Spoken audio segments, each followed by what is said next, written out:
Capital discipline and high-performance enterprises, aligning strategy, technology and governance, Part 2. Welcome to the Better Boards podcast series, the podcast for chairs, CEOs, non-executive directors, company secretaries and their advisors. Every episode is filled with practical insights and learnings from those inside boardrooms. We discuss what really matters and highlight actionable steps you can take to enhance the performance of your board. I'm Dr. Sabine Dembkowski, founder and managing partner of Better Boards. We make the boards of the most ambitious organizations more effective. Our mission at Better Boards is to help create better boards. We do this by providing clients with an evidence-based approach to board evaluations and board development programs. Our clients have access to an innovative digital platform for their internal and external evaluations. In capital-intensive, brand-driven organizations operating at the intersection of luxury, technology and sports, strategic ambition must be matched by disciplined governance. This is part 2 of a discussion I started with Marco Mattiacci. Marco is a global executive with 25 plus years of leadership experience in the luxury, automotive, motorsport and media sector. Amongst many other roles, he was a global chief brand and commercial officer of Aston Martin Lagonda, and he previously served also as team principal of Scuderia Ferrari Formula One, and he was the president and CEO of Ferrari North America and Asia Pacific. So thank you for tuning in again to part 2 of our conversation. Marco, thank you so much for coming back to the Better Boards podcast series and making again time for us. For sure. Sabine, thank you very much. And happy that we have a second time. It means that, there is a lot of topics that we discussed. And I think that we want to close the loop. So very happy to be here with you again. Fantastic. For the benefit of our listeners who might have listened to part 1 2 weeks ago, can you maybe summarize, give a very short snapshot of what we discussed in part 1? Yes, in part 1, we went through coming from an industry where capital-intensive industry and high-performance industry and companies, the importance how to assess the board has the capability to assess if the CapEx, the investment requested, is going to pay off. And I guess one of my theory was basically we need to have a parallel roadmap governance model. So we need to have the technology roadmap, the talent and culture roadmap, the capital release roadmap, perfectly in sync, intertwined.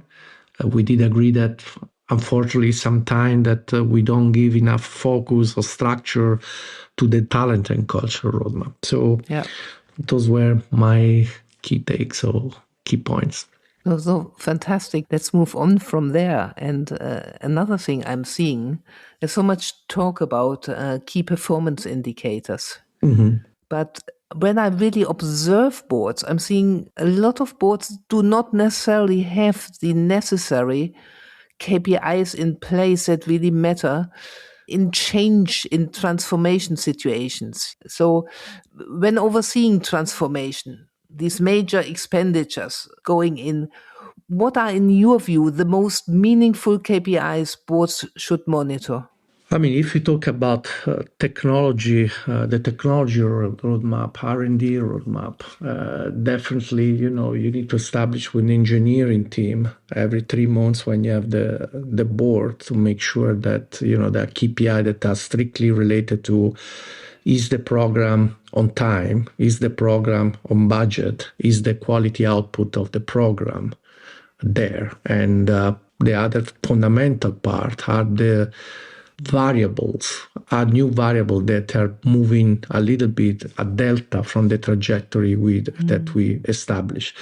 But again, as I said in the previous podcast, I think it is important that you don't have very general first level KPI. You need to go very much in detail. And these require a lot of extra work on the board side in terms of knowledge, in terms of going deep down and really have a strong grip about, in this case, the fundamental KPI that give you a strong sense about if what has been committed at the beginning, the roadmap are really going in the right direction. Should the board really balance these, let's say, these traditional financial metrics, such as return on invested capital with technology milestones, talent capability indicators, and brand equity measures? How can this be done? It must be done because in order to, as I said at the beginning, the strongest and worst enemy of business is ambiguity. So you need to really have an engineering mindset that give very clear gates and KPI that are interact with each other, not necessarily, what apparently is the talent and culture roadmap seems distant from what could be the deliverables of the technology roadmap of the capital gates release. They are strictly intertwined, or the creation of brand equity. So those are your point. I understand there is a massive amount of workload on such regard, but I think is that you need to make sure that at the same time you deliver clarity and simplicity, not to tsunami the board with a massive amount of data, but at the beginning there should be an agreement on the scorecard. Those are the 10 key points that we want to monitor for the next 3 months, and eventually to be revised. Things, maybe your forecast or your assumption in a Bayesian way should be revised because new event arrives. So at the same time, you need to have the flexibility to look at that, and there could be a new delta because a new variable is in place. But definitely, you cannot go too much far away from the roadmap and from the KPI that you established. I see far too many board packs with thousands of words. Thousands of? We are talking thousands of words, hundreds of pages. I seldom see board packs which have on one page really the key performance indicators that give board members real insights into what's going on in the organization. Yes, you can work on a clear dashboard, very simple, intuitive, but I guess as always in life, you need to combine qualitative data and quantitative. So there must be probably a dashboard and those kind of 5 pages that the ExCo give it to you in order to have to support the discussion that you will have during the board meeting. But it's clear that, it has to be all agreed at the beginning. And there must be an alignment among the board. What is this scorecard? What is this dashboard? And what are those kind of KPI that really let us understand, give us a strong pulse about where the business is going. But this depends on how new the technology, because if you're talking about CapEx investment, how new the technology is, how disruptive the technology is. Because if we are talking about traditional investment, probably there could be a much easier understanding. If we go back to AI nowadays, I really believe that a lot of members of boards nowadays, they don't have really a deep understanding about what AI is, the implication, what the technology behind. So that requires, unfortunately, more than a dashboard and 5 pages of summary and assumption. But a dashboard with clear KPIs, clear definition of the gates, of course, is a very, very good start. Yes, absolutely. Absolutely. But there's a work that has to be done at the beginning. As I told you, when you have diverse board, diverse geography, diverse industry, diverse financial profile, sovereign wealth fund, private investor, OEM, I think the biggest effort, because everybody has a different understanding of success, is really to define that kind of dashboard or scorecard that every 3 months tell us everybody is in agreement. Yes, we are making progress. Yes, we are following the roadmap and the trajectory that we all agreed at the beginning of this journey. And on the top of it, there's a lot of visibility these days. There's a lot of scrutiny from media, from stakeholders, from social media.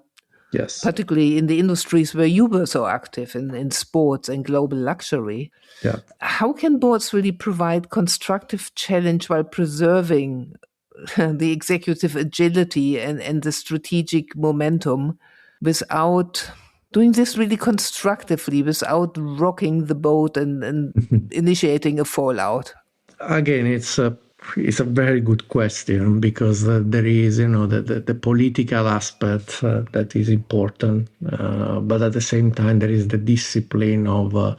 We go back to the dashboard on the results. I think that you need to be flexible and being able to read the executive committee, being able to read the management, the CEO, and be establishing that relationship in which you can convey, as you said, not in a rocking the boats, but delivering in a firm way the message. I think that on the other side, the ExCo, the executive team, the CEO, has to develop a strong skill that is listening, and that is sometimes, yes, you have the privilege, the vantage point that you leave the company 24/7, something that the board does not.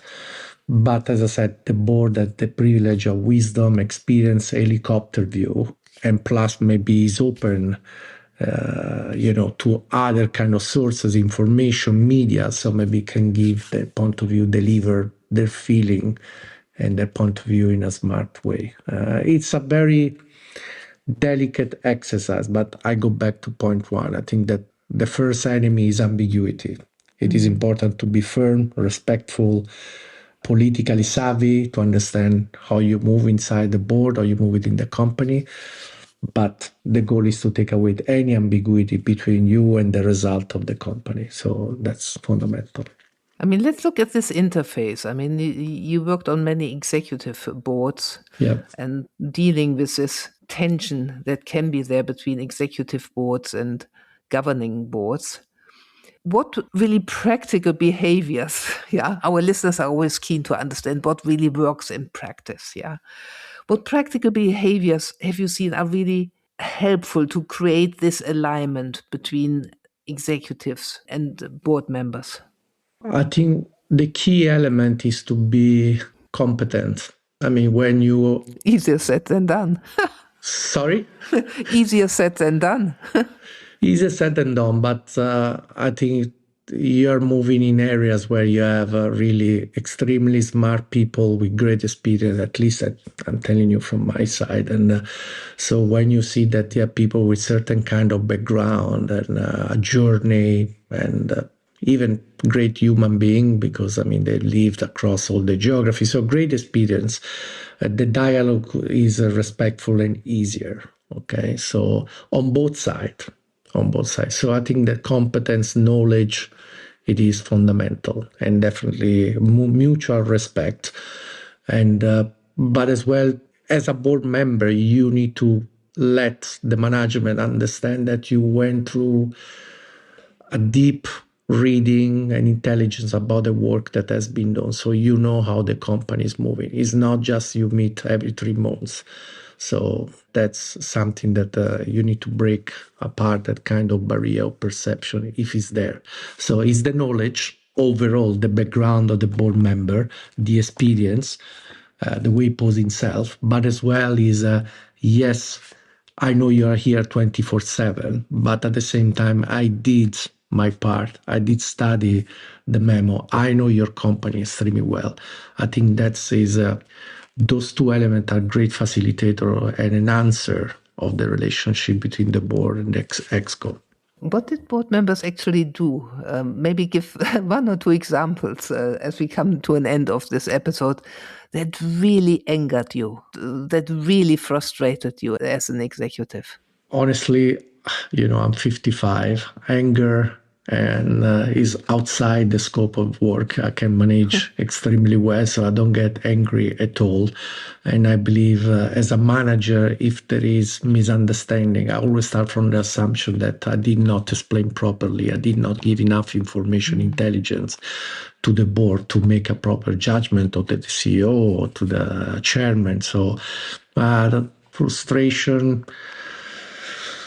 No, I cannot say I don't have experience on that regard. And I think that you need to understand that sometimes maybe the member of the board are overzealous, that they really want to bring their experience passionately into the game. And so sometimes there is out of sync or not the right moment in terms of what could be brought on the table. Could be that, a little bit of concern, frustration, but not that much, or if they have a different agenda, and I don't go in detail compared to what is the agenda you're working on. Sometimes there is ego. That's okay. That's probably when there is too much ego involved, and someone is more doing question, more to show his color, his knowledge, his status, his ego. That's definitely is a little bit frustrating. So I think that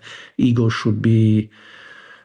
Everybody of the board come from top job, top experience. So it is fundamental that ego is outside the room on those 3-4 hours that you meet. That's probably the most frustrating part. And to be in sync about how to deliver on time at the right moment without passion or interest, suggestion, advice, or other angles that you didn't see as a manager. Marco, thank you so much. Thank you. And also for this part, what do you think are the 3 key takeaways our listeners should take away from part number 2?